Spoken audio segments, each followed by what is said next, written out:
Welcome in, everyone, to another edition of UWF Football Show. He is Coach Caleb Nobles. I'm Will Kennedy, and we're coming to you after homecoming. Big win, 40-28 over rival Delta State. Big Gulf South Conference game. And, Coach, I know it feels good. You always want to win at homecoming, but it's a little more when it's those guys. For sure, yeah. It was a big crowd, big game. We knew we had to play very well. It's a very good team we just played. And so our guys showed up and played well, and we know we got to keep doing that moving forward. You know, there's a lot of pressure. There is every week, but a little bit more because it's kind of like we've got to win this game to kind of make sure we are controlling our destiny the rest of the way. I thought you guys handled that pressure exceptionally well. No, they did, and I've told them, hey, we're in playoff mode. We got to be ready to play. Every game is a playoff game for us, and so we do have a chance to still possibly control our destiny, but it only matters if we control the game that we're doing right now. So our guys know they got to show up ready to play every game here moving forward. Argos improved to 3-2, 2-1 conference play, and really one play away from being 4-1 and unbeaten in the conference, but it's time to figure that out. Let's jump into the first half highlights. You were telling me we got to get off to a fast start. You did that. You get the football first after they won the toss. 11 plays, 75 yards. You take off almost 5 minutes off the clock and punch it in from 5 yards out. And it was a little weird because there was a fumble and Jake Robinette was there to scoop it up, but you did what you wanted to on that first. No, we did. We moved the ball very well. We ran the ball well, got some easy completions, some max protection shots to Corey Scott that we knew might be able to have a chance to work. Then Jake Robinette was 0 yards receiving, 0 yards rushing with a touchdown, which very never happens that much. So excited for him to get his first touchdown. We got to be smart with the ball down there, but good drive by the offense to start hot. Yeah, Marcus tried to get airborne there. This was going to be his first rushing touchdown. He was going to get in there, but it worked out in the end. That's you right. Guys forced them to punt, get it back, and it's a little quicker this time. 6 plays, 52 yards, and you get in the end zone again. And this time, it's. You're out in front, you're feeling good. For sure, yeah. We did something that we haven't really done all season, and then trying to use the quarterback a little bit more to get 11-on-11 down there. So our guys blocked up the scheme very well, and I think it's something that they embraced throughout the week, knowing we're going to use some new stuff. So Marcus has already got his touchdown now, plus the one that almost could have been there. It gets better for him as the game goes on, and he's perfect at this point. I mean, he's getting the ball out, you said, quick out of his hands, finding his receiver, spreading it around. No, he was doing a great job of getting the ball out, but the O-line played phenomenal yesterday. They did a much improved job of what they've done last couple of weeks, and they did a great job of embracing the challenge, and I'm very proud of them. Delta is one of those teams, though. You put them down 13-0 after we missed the extra point. Not Tyler's fault. It was a little bit of a exchange and a hold type thing there. But they come right back, and they pop one up the middle. We said Kelvin Smith is going to be dangerous. He's been around a while. He goes 66 yards, cuts it to 13. Yeah, he's a great player, as we know it. We had a penalty to play before that kind of extended the drive, which is frustrating. But our guys know they got to keep playing. It doesn't matter if you get a penalty, you got to play the next play. And so good run by him, and we know he's a good player. We got to just try to eliminate big plays in that situation. Momentum was a little bit all over the place there. So you go into you forced to punt after that. You go into the first quarter, into the second. They go on a drive, and they find their receiver, Jalen Green. And Cole Kirk played pretty well. You guys were putting a lot of pressure on him, but he hit this one. He did. They had a hard count. We jumped off sides, and we just had a miscommunication on the back end as far as covering it. So really just self-inflicted wound there. But Cole Kirk is very good, and he didn't have his best stat line yesterday, but he's a very good player, and so we knew we had our hands full with him yesterday. He had a lot of Traevon Mitchell in his face most of the night. Traevon, I think, ended up with 7 tackles, 4 for loss, plus a sack. It was shades of John McMullen a little bit wrecking things back good there. Player.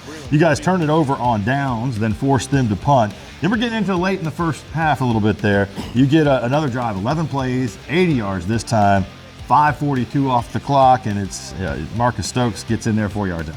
No, he did a good job, a little zone read, and their D-gap player kind of filled off the edge and poor eyes on the backside. So Marcus pulled it, made a good run, did a good job of capitalizing whenever we needed it. Hit Kobe Quillen on that drive too, one over on the sideline that had a replay, I think, involved in that one, and he was in there. Nice job tapping the toes, and Kobe did a nice job because he's hanging in there, and sometimes you better be lucky than good. And you guys forced them to punt, get the football back with 46 seconds left.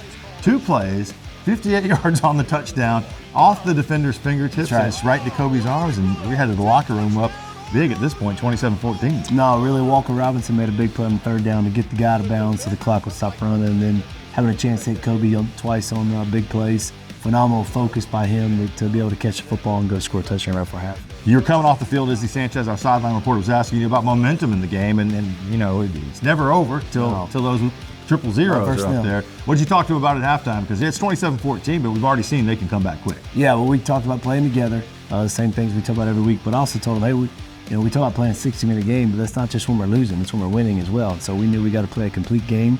we knew that Delta State's a very good team historically in the playoffs, and so we knew we got to finish it off. And obviously we didn't play as well late in the third quarter, but our guys responded and played well when it mattered down the stretch. Those 2 scores late in that first half were big because they were going to get the ball coming out of the locker room. You ended up getting the 2 for 1 instead of them at that point. They come out second half highlights and you hold them they pick up a first down, you hold them and trade punts back and forth a couple times. Then you guys have the ball, little field position thing, deep in our end, and Marcus just doesn't see a guy off the edge. And I thought it was an incomplete pass, but the replay did show it. Arm never went forward, and he fumbles, and they're in good field position. No, we had a missed protection. Our guard needs to slide out and bump the tackle off. Tackle couldn't get out to the edge guy, and so unfortunate play. Happened, and obviously we got to clean it up and make sure we keep improving off of it. Overall, the offensive line, great job. One sack that play, but they really kept Marcus pretty clean in the game. They would take advantage of it and end up putting it in from 1 yard out from Hoffman. Cuts it to 27-21 at that point, and then back and forth again a little bit. They take a drive, kind of like they did in the first half, into the third quarter, into the fourth quarter, take it down the field, and from point blank, get it in, and retake the lead. So there we are with plenty of football left, 11:30 left in the game, but they're back in front. No, yeah, they did it. Had a couple good drives late in the third, going in the fourth, and our guys, there was a little bit of a lull on the sideline, and so we challenged, hey, we got to pick it up, we got to need some momentum. And we played well in the fourth quarter, and I was very proud of them. I saw you, getting the crowd up a couple times, waving the towels around. So you do, and talk about answering like they did with the Smith touchdown run. They score the touchdown, you get the football back. One play, 70 yards, similar to a pass we saw earlier in the year, kind of same part of the field, but Marcus finds Corey Scott on a bomb. Beautiful throw, great job by Corey of reeling it in and cutting it back in, taking it down. No, he did a phenomenal job, and I kind of felt at the time we needed like a momentum play, so I said, let's take a shot here, boys. So, they did a good job on the double move route. Corey ran a great route. Marcus had great protection from the other line, and a big-time play that we needed at the moment. Kyle Shoemaker said, this looks familiar, a redshirt freshman quarterback throwing a bomb down the field and that into the field. We've seen that with young Austin Reed a couple times through there. So you guys get back into it there with the touchdown, retake the lead, and then force another punt, and then you get another opportunity to drive the field. 67 yards, 7 plays, eating time off the clock. The running game's getting it done. TJ Lane's in there, Jay Sharp's in there. This one ends, though. I thought this was as good a throw as the bomb when Marcus finds Corey in the corner of the end zone, puts it right over 2 defenders on the money. Yeah, it was the same play we had already done twice, a little double move, and they played it differently every time, and Marcus threw the perfect ball on all 3 throws. Did a great job of putting the thing high, letting Corey run and go get it opposed to a flat throw. So phenomenal job by those guys being on the same page, and they worked that throw all week ready to play. So I'm excited that their work kind of showed up on the game day. 26 yards on that one. You had gone for 2 on the previous touchdown, so this is 40-28 for sure after the extra point here.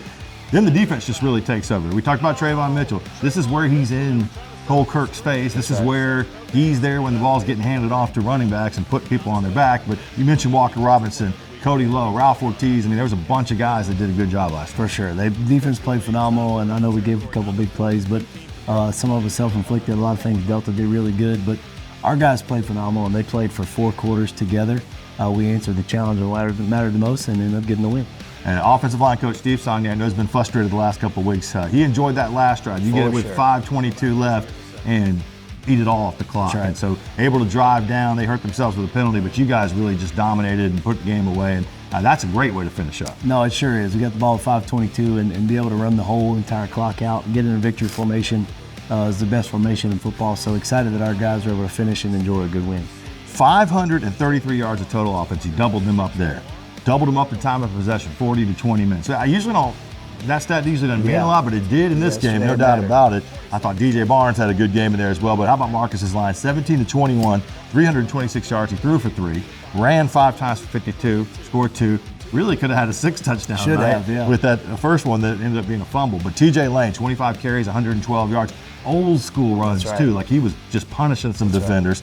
Corey Scott, 5 catches, 139, 2 touchdowns. And Kobe Quillen, who we mentioned, 4 catches, 109 yards, a touchdown. That feels good as a play caller and offensive guys to see those kind of numbers. Is that where this offense can be? Yeah, I think so. If our guys will just do their job and everybody, all 11, pull in the same direction, we have a chance to be pretty good. And so they've seen it on film. They've seen the stuff that we put on film before, and they know how productive we can be. And so we just got to keep improving every day. Let's talk about the next opponent. It's a road trip after back-to-back home games. It's a long one. Murfreesboro, North Carolina, taking on Chowan. They're coming off another win last week. They seem to be kind of hitting their stride a little bit. You were saying 2016, there was a real long trip up there that nobody has super fond memories of as far as the travel portion of it. What do you expect from Chowan? Very good team, very athletic. They do a lot of really good things. They're much improved from last year. They've won 2 of their last 3, so we know they're a hot team right now. So we got to play well, get our guys up there early and be able to get accustomed to everything. So it's a good team. We know we got to prepare well. They're very good defense and do some good things on offense as well. Now, a couple of their better players from last year ended up here. They are receiver, defensive lineman, so that helps a little bit. What on the defensive side of the ball, as you're attacking them offensively, what are you looking to hit for them? Yeah, I mean, we just want to run the ball as much as we can, be able to create some movement up front on the line of scrimmage, and I know they'll mix it some 3-man front, 4-man stuff. So we got to be ready for both schemes. And be able to throw the ball and get the ball out of our hands quickly whenever the opportunity presents itself, but also take shots and get the ball downfield a little bit. Cavell Connor, your defensive coordinator, you texted me last night and said, we'll clean up some stuff, but he likes to bring the pressure. We saw that against Delta.